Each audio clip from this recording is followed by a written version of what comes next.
In the incredulity zone, you will be stopped from knowing the full truth. You will be massaged into accepting something good enough. This makes sense. Time to continue with my day. Never stop asking questions, okay? We'll never have all the answers, so you have to keep up with the questions, keep on asking them, and make sure that things that don't make sense are brought to light and transparency is found. That's why I say social media companies, tell us why Lauren Southern's Borderless was removed from YouTube. Okay, it was brought back after they uploaded a backup that hasn't been removed, but the original video was removed. Without transparency, we don't know if it is a bot, an algorithm, or a human decision. And if it's a human decision, is it within TOS or out of TOS? Okay. Right now, these things, when there's no transparency, they're in the incredulity zone. And they're stuck there. And it leaves people to speculate. And what they do is they speculate that, yes, it is largely human decision. An arbitrary process without any public intervention or knowledge. So them using their abilities as a private corporation and to publish without any sort of oversight whatsoever and without any regard for any laws, no matter how you may interpret the First Amendment. So the incredulity zone, this term I've been using a bit. Here's the actual tweet. It's a named tweet called the incredulity zone. On a continuum of belief and disbelief, the incredulity zone is the range circling a threshold in which both belief and disbelief are suspended in nearly equal measure. So, what is true and what is false are suspended in nearly equal measure, and in between you have the incredulity zone. And this is where your media companies can place stories just right and have counter-narratives and narratives and really determine your opinion. So, something to watch for. So here's something to watch for. It's about the incredulity zone and how the media uses it. Because the media, as we found out with WikiLeaks in 2016, the mainstream U.S. media colludes explicitly with the Democrat Party. And maybe also the Republican Party, although we don't have that level of confirmation and verification. There's no veracity to that claim.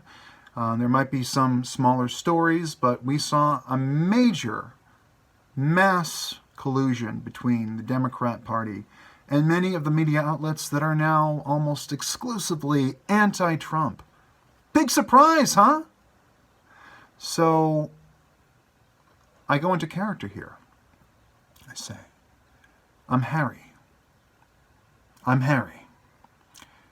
What do you do when you don't have an October surprise? Lisa responds, I don't know, Harry. What do you do? Harry says, you create one, Lisa. You create one. So we're coming up on a new election in 2020 for the U.S. president. And we're seeing actually the elections in the European Union right now as well. We're seeing parliamentary elections in the UK and other places. Similar elections all across Europe. But what do you do when you don't have an October surprise? Like, what do you do when there's nothing to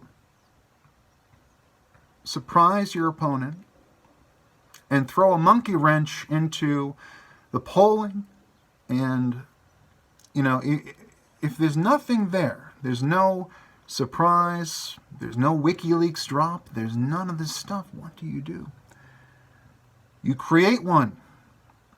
Okay, so it is my belief, and this might get this video demonetized, which is great, because I don't monetize my videos. I don't believe in taking ad revenue, but I believe that it's possible that MAGA bomber, the bomber pipe bomb scare in October 2018, was a media-driven hoax, possibly colluding with another party, but potentially a political group. But based on the information I saw, the timing, the exact, and then of course this is me with my tinfoil hat on, and there's a conspiracy that it wasn't a true story. It wasn't truly, I think his name was Cesar Sayoc or something like that. Take a look. Cesar Sayoc. I don't know. Cesar Sayoc. I'm not sure if I can say it right. But the story, the timing, the exact figures he went after, his mental state, the fact that his car was where it was. I mean, you can do the research yourself. Take a look. The fact that it was Broward County police that brought him in. Frankly, it was a very fishy story that came at a very perfect time. So it was everything lined up so perfectly. He was a Trump supporter. It's 2 weeks before the midterms. And this whole, I'm going to pipe bomb George Soros and Nancy Pelosi. I mean, it's possible that he was in an echo chamber. And he was confused, and he did all these elaborate things and knew everybody's addresses, and yet the pipe bombs were complete trash, and most of that was reported by CNN. One media source had a lot of the closest knowledge of the case, so it was a little fishy. So it may have been true, it may have been false. I just gave you my sort of questioning of the official narrative on that. But what I'm going to say next is not a prediction exactly, but it's more, it's some speculation about the nature of how media works.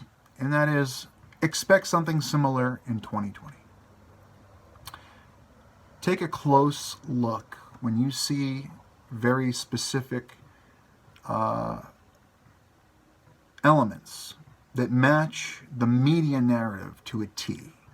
Especially if you've come out of, for example, Trump derangement syndrome, and now you're viewing things more transparently. You're not following just what the comedians and the news pundits want you to believe. You're looking at things and making your own analysis, your own observation, and your own conclusion. Once you do that, you can start to see that sometimes these situations where a very specific thing happens at a very specific time that matches something that isn't really true. It's actually fake news. Like, for example, that Trump is an otherist or a white supremacist or white nationalist. This is all fake news based on his behavior. Okay, if you think it's a dog whistle, well, we talked about dog whistles earlier. That's projection and mind reading on your part. But I look at his observable behavior and I see no pattern of otherism. So maybe I'm seeing a blind spot, but there are millions upon millions of people across all different groups, ethnic groups and other groups that agree with my analysis. So I look at, I see that somebody else agrees. I go, well, maybe I can confirm what I believe a little bit more strongly. So definitely look for shenanigans in the next election.